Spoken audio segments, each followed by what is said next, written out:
Well, as sporting confessions go, Lance Armstrong's been one of the longest in coming and it's provoked outrage around the world. But how do people feel in Armstrong's hometown of Austin, Texas? Our foreign affairs correspondent Jonathan Miller is there and has been finding out if the cyclist star is finally waning. In the capital of the Lone Star State, whose cycling stars just crashed to earth, this whole thing just sucks. Lance Armstrong's bright and shining lie leaves Austin tarnished. His erstwhile fans here wounded by his disgrace. Deceived, betrayed. The Lance Armstrong bikeway cuts cross town. We stopped some 8 a.m. commuters. For all his sins, he's still their hometown boy. So, no redemption? No, but I mean, I'm glad he did it. So, I mean, not the drugs, but I'm glad he, took the step to try to make it right. I teach kids, and my students have a lot of respect for him, and they're just vulnerable, small people, and I feel like he's not setting a good example for the people that they mean the most to, and that lets me down in general. There's a sculpture on the bikeway inspired by the trend-setting wristbands of Lance Armstrong's Austin-based cancer charity Livestrong. Austin's cyclists, betrayed by their one-time champion, might now reasonably wonder whether they shouldn't just strip Lance Armstrong's name from the Lance Armstrong bikeway. It's one of the perils, I suppose, of naming something after a human being.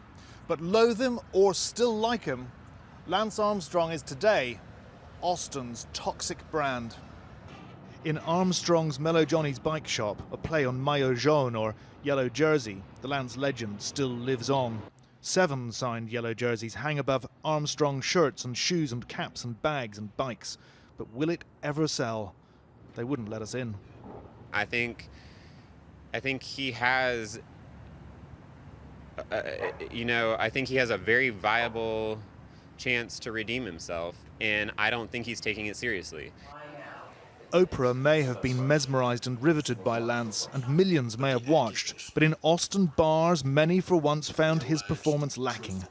And I said, listen, I called you crazy. I called you a bitch. I called you all these things, but I never called you fat.